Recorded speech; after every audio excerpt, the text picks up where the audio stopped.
ఇప్పుడే జీ5 app download చేయండి. చూడండి మీ ఫేవరెట్ టీవీ షోస్ ఎప్పుడైనా ఎక్కడైనా. ఎవరది? లోపలికి రావచ్చు.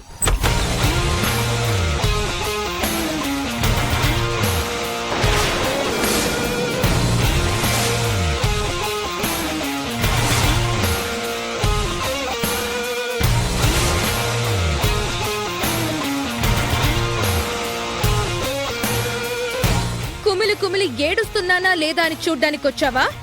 నీ మొహం చూస్తుంటే అలా ఏం అనిపించటం లేదు. మా కూతురు మోసం చేసుండొచ్చు, అంత మాత్రాన ఇంటి నుంచి గెంటేస్తారా? ఇలాంటిది జరుగుతుంది అని నేను ముందు నుంచి మీ అందరినీ హెచ్చరిస్తూనే ఉన్నాను కదా. మీ ఇంట్లో వాళ్ళందరూ అంత నీతిమంతులా? మీ కూతురులా ఎవరిని ఏం మోసం చేశారు? ఒక తప్పుని క్షమించలేరా? క్షమించగలిగే తప్పు అయ్యుండాలి కదా. జాతకంకు ఆ ఇల్లు ఎంత విలువిస్తుందో, జాతకంకు ఎంత ప్రాముఖ్యత ఉందో తెలిసి కూడా మీరు చేసిన మోసం క్షమించరాని నేరం. అందుకు శిక్ష అనుభవించక తప్పదు కదా. జరిగిన ద్రోహంలో మీకు కూడా భాగం ఉంది కదా. పిల్లల్ని పెంచే పద్ధతి ఇదేనా? ఇప్పుడు పద్ధతుల గురించి క్లాస్ ఎందుకు గాని ముందు నువ్వెందుకొచ్చావో అది చెప్పు. నువ్వెప్పటికీ మారవు అని, నువ్వు మారడానికి అవకాశం అడిగినా ఇవ్వము అని అత్తయ్య వాళ్ళు చెప్పమన్నారు. శాశ్వతంగా మా కుటుంబంతో నీకు సంబంధం ఉండదు అని చెప్పమన్నారు. స్ట్రైట్ గా చెప్పాలంటే కృష్ణబావతో విడాకులు ఇప్పిస్తారంట. అందుకు సిద్ధంగా ఉండమన్నారు.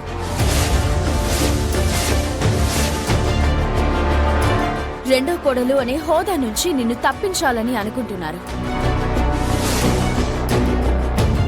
ఫ్యూచర్లో నువ్వు ఈ ఇంటికే అంకితం, ఆ ఇంటి పేరుని వాడుకోలేవు అని చెప్పి రమ్మన్నారు. పెద్దవాళ్లే వద్దాం అనుకున్నారు.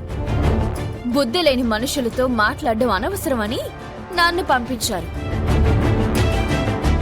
మనిషిలా మారితే కోడలిగా ఇంట్లో నీకెప్పటికీ స్థానం ఉంటుంది అని అన్నారు. నువ్వు మారలేదు. ఇది స్వయం కృతాపరాధం.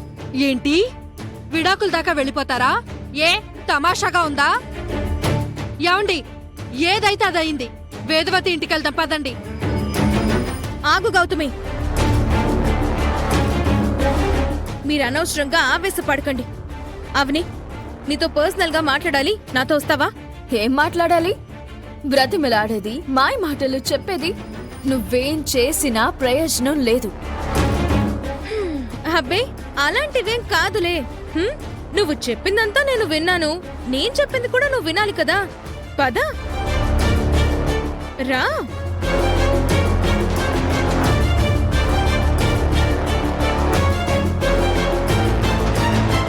ఏం మాట్లాడదామని తీసుకెళ్తుందండి? మన ముందు మాట్లాడుకున్నంత రహస్యం ఏముంటుంది?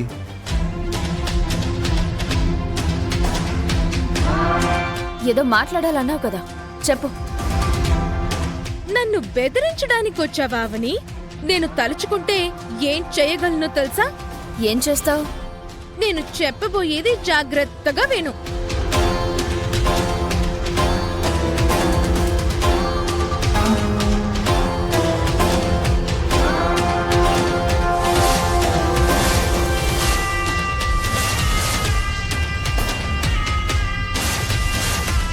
ఇదిగో మీ వదం చూడు. గుర్తింపు కోసం ఎన్నో కష్టాలు అనుభవించింది గాని జాతకం విషయంలో అబద్ధం చెప్పి నన్ను ప్రేమించలేదు. అధికారాల కోసం ఆశపడి నన్ను పెళ్లి చేసుకోలేదు. ఉన్నది ఉన్నట్టుగా చెప్పింది. అవును కృష్ణ, ఇప్పుడు నేను కోరుకునే గుర్తింపు ఒక్కటే. వారసులు కావాలి అనేది అత్తయ్య వాళ్ల కోరిక. వారసత్వాన్ని వాళ్ల చేతుల్లో పెట్టాలి అని రాత్రి పగలు ఆ దేవుణ్ణి కోరుకుంటున్నాను. అంతకు మించి నాకింకేమీ అవసరం లేదు. ముక్కు పొడ కూడా నాకు అవసరం లేదు. ఆ దేవుణ్ణి భక్తిని మెచ్చి నీకు తప్పకుండా బిడ్డలు కలిగే యోగం ప్రసాదిస్తాడు లావణ్య. నువ్వు బాధపడకు.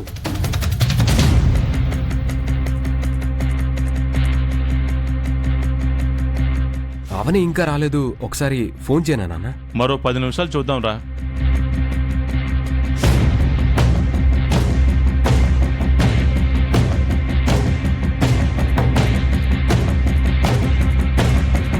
ఇప్పుడు లావణ్య చెయ్యబోయే వాంతులతో మా దశ మారిపోతుంది. ముక్కు పుడక మాదే, ఇంటి పెత్తనము మాదే. మూడో ఫింగర్ కూడా తొందరగా చూపించురాదా? కక్కేస్తా.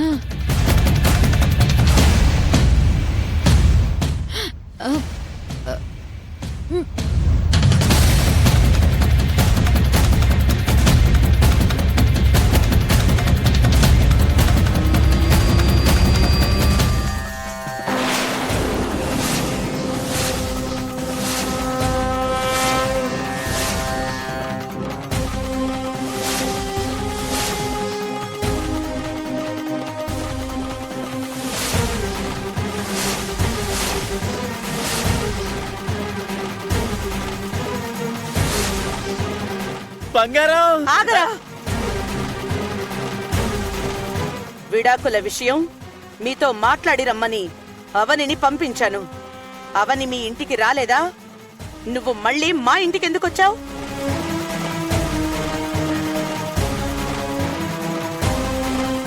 నేనే తీసుకొచ్చాను.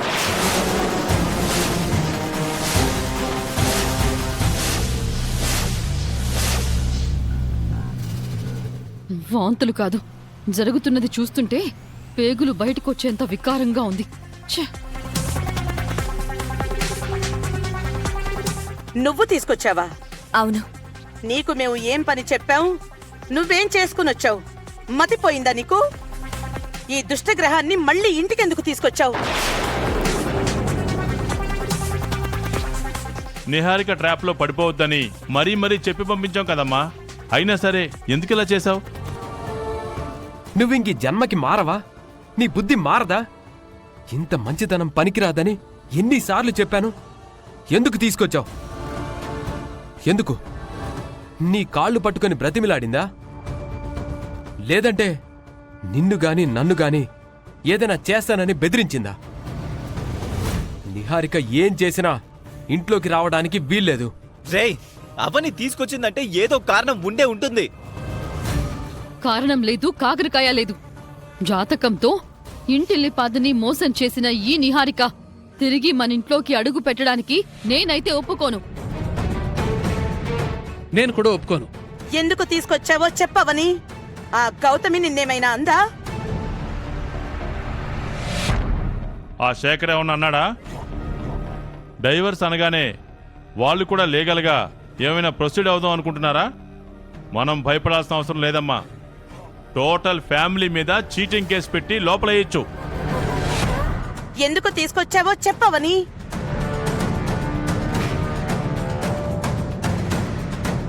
నిహారికను ఎందుకు తీసుకుని రావాల్సి వచ్చిందంటే నిహారిక ప్రెగ్నెంట్.